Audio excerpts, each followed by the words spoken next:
South ગુજરાતના તાપી કિનારે વસતું સૂર્યપુત્રી, જે સુરત શહેર તરીકે ઓળખાય છે. આ શહેરના જાણીતા ઉદ્યોગપતિ અને ભામાશાહ તરીકે ઓળખાતા આપણા શહેરના લોકલાડીલા શ્રી પંકજભાઈ કાપડિયાનો જન્મ 2 જુલાઈ 1941ના રોજ સુરતના દાળિયા શેરીમાં થયો હતો. સુરતની ધરતીમાં એક તાસીર છે કે જે માણસ આ શહેરમાં પૈસાદાર થાય છે એ સમાજને પાછું આપી આ ધરતીનું ઋણ પણ ચૂકવે છે. સુરતમાં આજે ઘણા નામાંકિત હીરાના ઉદ્યોગપતિ પણ આજ સુરતના મૈદરપુરા વિસ્તારમાં એક સમયે હીરાની મજૂરી કરી ગુજરાન ચલાવતા.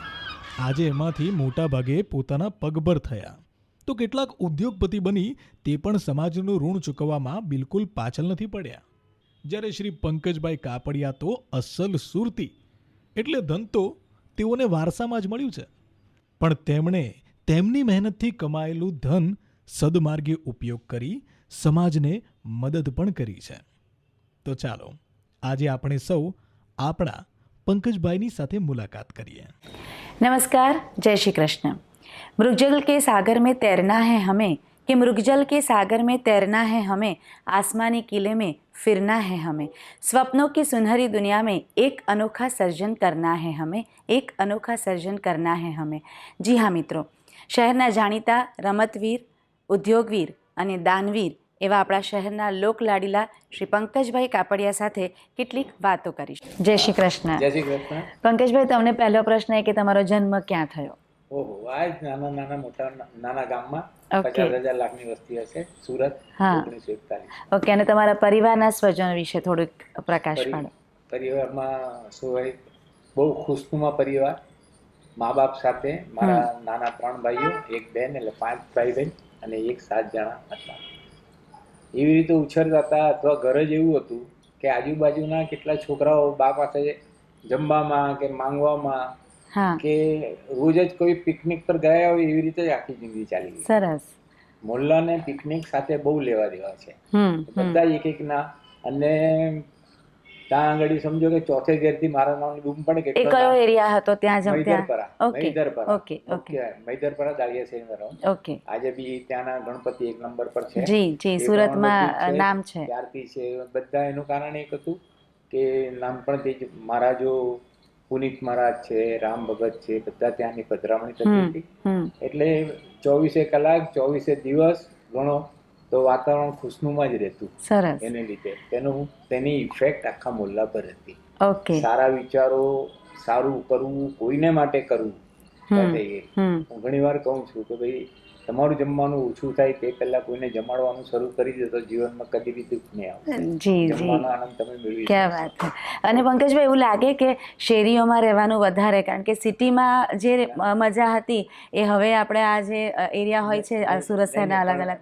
એમાં એક વાત છે, તમારી પાસે કમ્પેરિઝન કરવાની જગ્યા થઈ એટલે તમને એવું લાગે. જી. અમારી પાસે ઓપ્શન હતું જ નહીં, વિચાર જ નતા. હા, પણ ત્યાં જે રમતો રમાતી હતી શેરીઓમાં, હા. એ હવેના નવયુવાનો. એને લીધે ક્લબની ઉત્પત્તિ. હા, બરાબર છે. અમારે તો શું કહેવાય, હતું તું, લંગડી, ગિલ્લી ડંડા, આ બધી રમતો અમે જાતે જ રમતા હતા. અને એ જેમ સમજો ને કે એટલી બધી તીવ્રતા હતી કે ક્યારે આમ સ્કૂલેથી આવ્યા હોય તો ચોપડા મૂકું ને દોડીને રમવામાં લાગી જાઉં. મંજા, ક્રિકેટ. Okay okay. અને તમારું બાળપણ કેવી રીતે વીત્યું? સ્કૂલ લાઈફ, કોલેજ લાઈફ વિશે વાત કરો. એક સિમ્પલ જીવન ભારતીમાં જી. મૂકેલા જીવન ભારતી એટલે અહીંયા આવી જ ઘરથી ઘણી દૂર કહેવાય. જી, મૈદરપુરાથી નાનપુરા આવવાનું. પણ પહેલું કે ભાઈ મોટર આવે લેવા, બસમાં જવાનું, આ કરવાનું. અને સેમ સાઈન પર પહેલી વાત એ હતું કે તમે બધું આખું વાતાવરણ જોવું ને તો કોઈને કંઈ જોઈતું નતું. જી. ને કોઈની પાસે કંઈ અપેક્ષા. હતું નહીં. હા હા, પહેલી વાત તો સમજો તો કોઈની પાસે કંઈ હતું નહીં ને કોઈને કંઈ જોઈતું નહોતું. એમ હતું. મેં કદાચ 10 સુધી એક પણ પૈસો વાપરો નથી. ઓહો, ક્યાં વાત. હા, કોઈ દિવસ ગજવામાં એક આનો રાખ્યો નથી, કારણ કે કંઈ મળતું પણ નતું ને જોઈતું પણ નતું. એમ બે એવી પેરેલલ ચાલતું હતું. એટલે જગા હતી તો એટલી આનંદની જ હતી. જી. આનંદ સિવાય ને કઈ દુઃખ આપવાના કોઈ કાણા ખુલ્લા નતા. ભલે હતું કઈ નહીં, પણ તે પ્રમાણે દુઃખ પણ નતું. જી. પણ એ લાઈફમાં તમે રમત ગમતને કેટલું પ્રાધાન્ય આપ્યું, કોલેજ લાઈફ અને સ્કૂલ લાઈફમાં? એમાં એવું થયું, રમત ગમત એ વસ્તુ એવી છે કે સ્ટેપ ઉપર ચડવા માટે કુદરતની મહેર જોઈએ. એની આર્ટમાં તમે આવો ને ત્યાં સુધી સ્ટેપ નહીં ચડે. રમવું એક વાત છે, અને સારું રમવું એ જુદી વાત છે.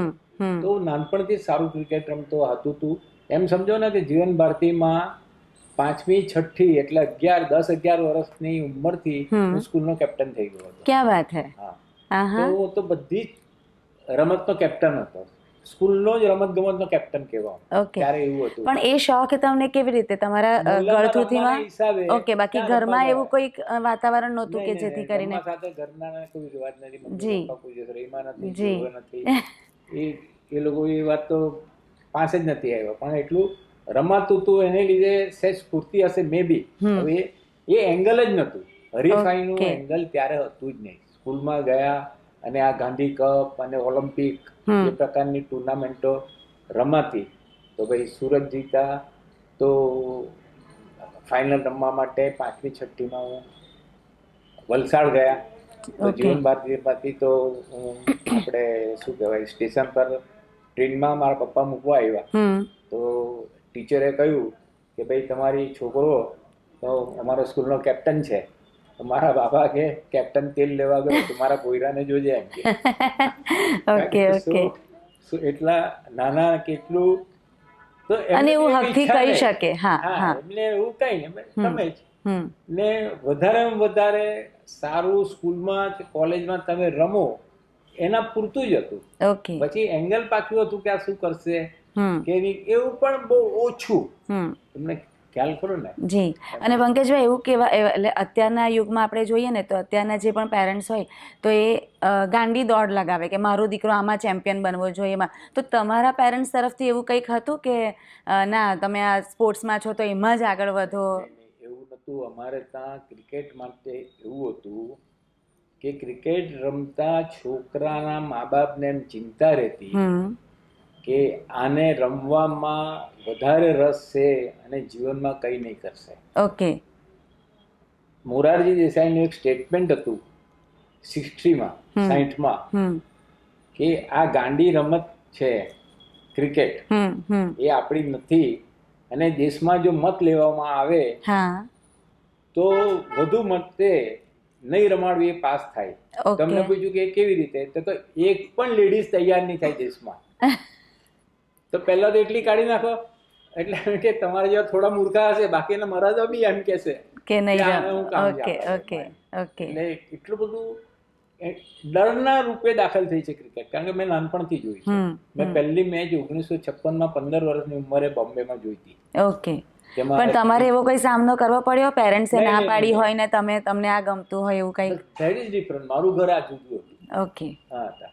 છોકરાઓ માટે પણ છોકરાથી બીજે આવ્યા હોય તેને બી જો કોઈ ફેસિલિટી અથવા કંઈ પણ જોઈતું હોય તો તે ત્યાંથી મેળવી શકે. ઓકે. ક્રિકેટ સિવાયની ઇતર પ્રવૃત્તિઓ તમારી કઈ?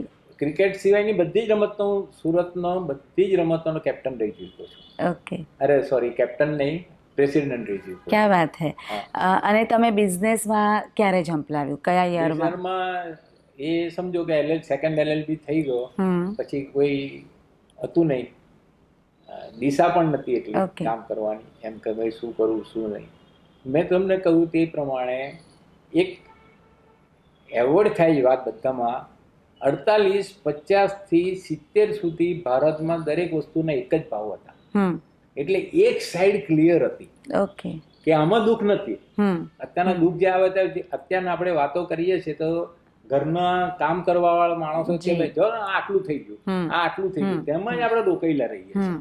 ત્યારે અમારામાં એ પ્રશ્ન ખાવા પીવાનો આમાં આવતું જ નથી. બરાબર છે. એમ થઈ. ઓકે. તો તમે કયા વર્ષમાં બિઝનેસ? 64.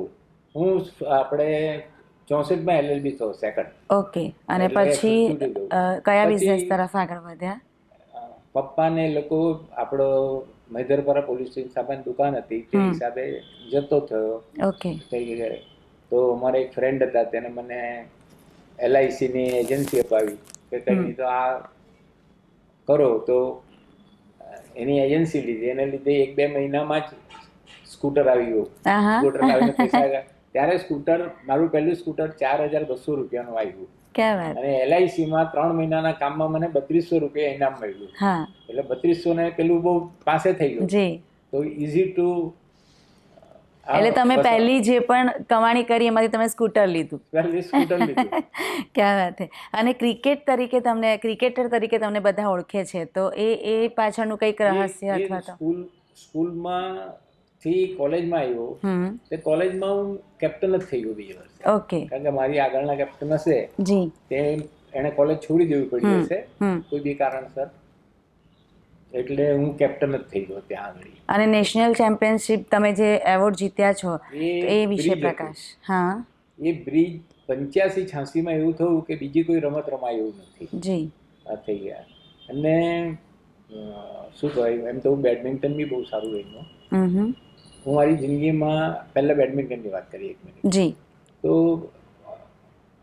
LLBમાં આવ્યો ત્યારે મારે એક ફ્રેન્ડે કહ્યું કે આપણે ડબલ્સની એક ટુર્નામેન્ટ લો તરફથી રમીએ, તમે મારી સાથે રમો. મેં કહું બેડમિન્ટન જાણતો નથી ને કોઈ દિવસ રમ્યો નથી, એને એક રૂલ ખબર નથી, તો પછી હું કેવી રીતે તને કામ લાગ્યું? એટલે કે તમે જે રીતે ક્રિકેટ રમો છો એ રીતે બેડમિન્ટન બી સારું રમશો. ઓકે. તો મીઠી મારામારી પછી એમની સાથે જોડાયો અને 4.5 મહિના આખી જિંદગીમાં હું શરૂ ને અંતમાં બેડમિન્ટન રમ્યો છું. તેમાં ગુજરાત રાજ્યની એટલે ગુજરાત યુનિવર્સિટીની 192 કોલેજમાં રનર્સ અપ થયો. ક્યાં વાત. પાસે. અચ્છા.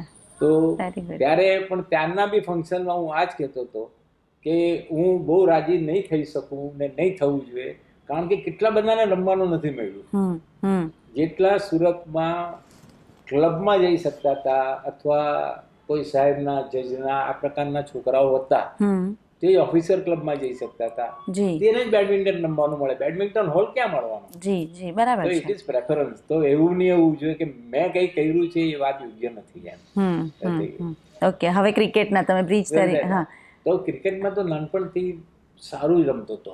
ઓકે. એને લીધે કોલેજમાં આવવાથી ફ્લેરઅપ બહુ જલ્દી થઈ મળ્યું. હા બરાબર છે. ને અહીંયા ઇબ્રાહિમ સિંધમાં ચાલે છે રાંદેર જીમખાના પર. જી. રાંદેર એમાં જીમખાના. હાઈએસ્ટ સેન્ચુરી મારી થઈ હતી. અચ્છા. અને તેને લીધે એવું પીરિયડ હતું એકવાર કે હું ગ્રાઉન્ડ પર જતો રમવા, તો ગામમાં ખબર પડે રાંદેરમાં કે હું રમવા આવ્યો છું, તો ધીમે ધીમે આખું ગ્રાઉન્ડ કહેતા કે કાપડિયો આયલો હે ટાંકો ફાડેલો. જી જી. લોકોની સુની ભાષા. પેલા બોલનો આવે ને, બોલમાં એમ પર વણેલું આવે તેને ટાંકો કહેલો. બોલ તમે જોશો લા કોઈ દિવસ તેની ઉપર આમ જી હોય છે. હા કરેલું. તો કે કાપડિયો આયલો હે ટાંકો ફાડેલો. અને એને લીધે મારી સાથે પછી ઓટોમેટિક ત્યાંથી આ એસોસિએશન જોડાઈ ગયું. પછી રમવાનું પૂરું થયું તે પહેલા રમાડવાનું મેં ચાલુ કરી દીધું લગભગ. કેમ? પણ તમારો કોઈ કોચ રહ્યા છે કે જે તમને ગાઈડ કરતા હોય? એ જ વાત હતા. કોચ જેવું હતું જ નહીં સુરતમાં. હું રમ્યો ત્યાં સુધી રવિવારે જ ક્રિકેટ રમવાનું મળે. ઓકે. બધા રવિવારે જ જાય ત્યાં સુધી બધાએ ભણવાનું હોય મંડે ટુ સેટરડે. નહીં ભણે જુદી છે પણ રમવાનું. ઓકે. અને ત્યારે એટલા બધા ગ્રાઉન્ડની સુવિધાઓ પણ નહોતી. તમે જ્યાં રાંદેર જીમખાના કીધું કે એવા 1-2 જ ગ્રાઉન્ડ જે હતા. એવા એટલું એક્યુટ ગ્રાઉન્ડ બી ઓછા. જી જી. કોલેજને ગ્રાઉન્ડ હોય તો કોઈને મળે ના. હા હા. બરોડા રહેવાનું હતું. જી.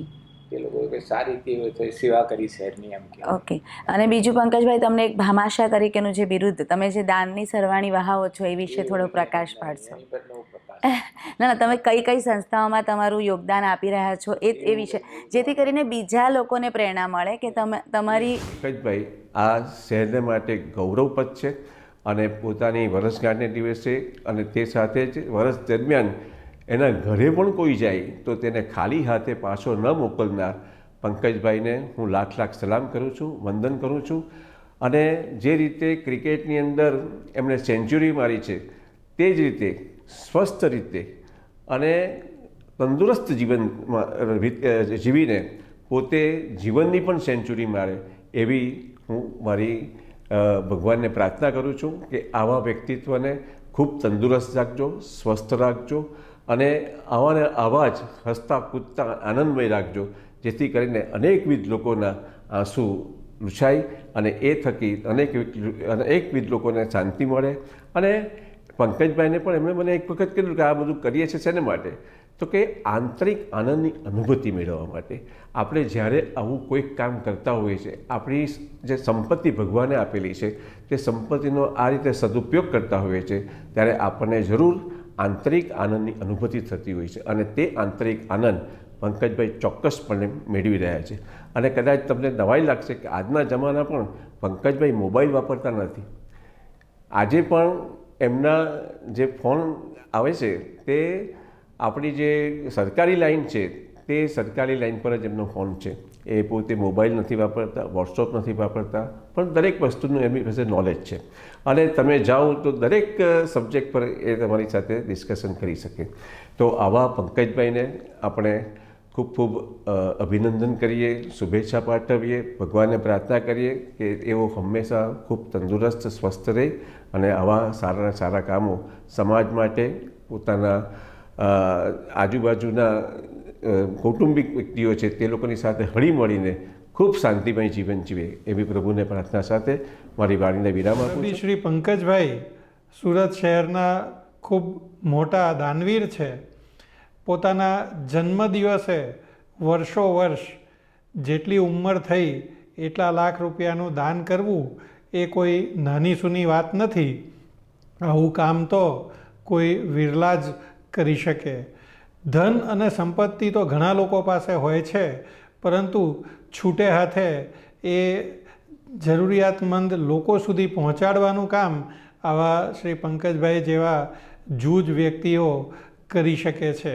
દિવ્યજ્યોતિ ટ્રસ્ટને શ્રી પંકજભાઈ કાપડિયા તરફથી છેલ્લા 7-8 વર્ષથી વર્ષો વર્ષ એમના જન્મદિવસે અન્ય સંસ્થાઓની સાથે સાથે દાન આપવામાં આવે છે.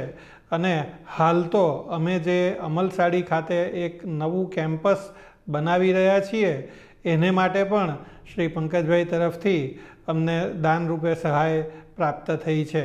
શ્રી પંકજભાઈને ઈશ્વર દીર્ઘાયુ અર્પે એવી અમે પ્રાર્થના કરીએ છીએ. એવું છે હા કે મેં તમને કહ્યું તે કે ભાઈ મને જે પ્રમાણનું મન કે વ્યવહાર કરવાની કુદરતની મરજી હતી એ બધાને નહીં મળે. મારી આગળ બી જે કર્યા હશે એ મારા કરતાં પૂજનીય છે તેવું હતું. એટલે એને હું એટલું બધું મહત્ત્વ પણ નથી આપતો. એ one of the part of life છે કે હું કંઈક છે ભાઈ આમ હોય તો આમ કરતો રહેજે. જેમ સમજો કે બા બૂમ મારતા હતા કે એકવાર જ્યારે જે ભિખારીની કેટેગરી હતી એ લોકો તપેલીમાં કંઈક લઈ જાય, એક જ તપેલું એ લોકો એમાં બધું મિક્સ કરે જી. તો બા ત્યાંથી રસોડામાંથી બૂમ મારે કે ભાઈ તું પેલા બૂમ મારીને ઉભા રાખ. હું જેટલો સહજ ભાવથી બાના હાથમાંથી કઈ લઈને તે આપતો હતો એ સહજ ભાવથી હું અહીંયાથી લઈને ક્યાં વાત છે. ખૂબ સરસ. અને આજના નવયુવાનો માટે તમારો કોઈ ગુરુ મંત્ર? બસ મારું એક વાક્ય જોરદાર છે, બધાને બહુ ગમે છે. પ્રસન્નતાના ભોગે મને કાંઈ ના પોસાય, પૈસા પણ નહીં. પ્રસન્ન રહેવાની કોશિશ કરો એ વાત છે. જી પ્રભુએ આપણા હાથમાં ખૂબ ઓછી મર્યાદા, ખૂબ ઓછી સ્વતંત્રતા આપી છે. સ્વતંત્ર નથી આપણે. તમે જન્મથી જુઓ તો આપણે તો કંઈ ખબર જ નથી, પરંતુ પ્રસન્નતાની આસપાસ રમવું એ આપણા હાથની વાત છે. ક્યાં વાત છે. તમે સવારના ઉઠીને સ્મશાને જઈને ઉભા રહો તો લાશ જ આવશે. જી જી. એને બદલે કોઈ મેટર્નિટીની સામે ઉભા રહો, કોઈને ત્યાં બાળક આવશે તો 2-3-4 કલાકમાં બી પેંડો જી. ક્યાં વાત. તમારા હાથમાં છે. Thank you very much. અને પંકજભાઈ ખૂબ સરસ એવો ગુરુમંત્ર તમે આપ્યો છે કે પ્રસન્નતા એટલે કે ખુશ રહો, આનંદમાં રહો અને બીજાને कृष्ण वंदे जगतगुरु। मैं आचार्य राम कुमार पाठक, संयोजक विश्व जागृति मिशन द्वारा संचालित बाल आश्रम अनाथाश्रम, प्रतिनिधि शिष्य श्री सुधांशु जी महाराज। अच्छा लगता है जब किसी अच्छे व्यक्तित्व के साथ मिलना होता है। ऐसे हैं हमारे पंकज भाई कापड़िया जी। जैसा उनका नाम है पंकज भाई मतलब कमल, कमल के पास आप जाएं तो वो खिला हुआ होता है। ऐसे ही जब भी पंकज भाई से मिलना होता है तो वो हमेशा ही मुस्कुराते हुए व्यक्ति से मिलते हैं, आनंद देते हैं। जहाँ उन्होंने उद्योग जगत में अपना नाम कमाया, खेल कूद में बहुत आगे गए, वहीं दानियों में भी उनका नाम अग्रगण्य है, आगे लिया जाता है। कभी भी किसी भी प्रकार का कोई भी सांस्कृतिक कार्यक्रम हो, अनाथालय हो, गौशाला हो, आपको हर जगह पंकज भाई का सहयोग मिलेगा। मुझे तो ऐसा समझ आता है कि दुनिया में 3 तरीके के लोग होते हैं। एक वो जो छीन कर खा लेते हैं, वो है विकृति। एक वो है जो केवल अपने लिए सोचते हैं, भाई मुझे मिल जाए, मेरी व्यवस्था हो जाए। और तीसरे वो लोग हैं जो खिलाकर खाते हैं, वो है हमारी संस्कृति। आप देखें तो अंधेरे में भी हमारा हाथ हमारे मुख तक चला जाता है, लेकिन जो खिलाकर खाए वही हमारी संस्कृति है। और इसको जिसने अपने जीवन में अपनाया वो है हमारे पंकज भाई कापड़िया। हमेशा ही हर जगह सहयोग रहता है उनका, सब जगह सहयोगी बने रहते हैं। मैंने एक बार किसी से चर्चा की कि आखिर दान के लिए लोग पंकज भाई के पास ही क्यों जाते हैं। दान तो कोई और भी दे सकता है, शहर में सेठ तो बहुत हैं। लेकिन फिर समझ आया कि यहाँ बात दूसरी है। पंकज भाई का हाथ जहाँ लगता है वहाँ शुभम होता है, वहाँ वो कार्य की पूर्णता होती है, वो कार्य पूरा हो जाता है। और मुझे लग रहा है आज ये जो डॉक्यूमेंट्री बनाई जा रही है इसकी अति आवश्यकता है, क्योंकि आगे आने वाली पीढ़ी इनसे प्रेरणा ले, सीख सके और लोगों का सहयोग कर सके, अपने जीवन को, अपने नाम को धन्य कर सके। इसी के साथ मैं एक बार पुनः पंकज भाई को शुभकामनाएं देता हूं इस डॉक्यूमेंट्री के लिए। शुभम अस्तु।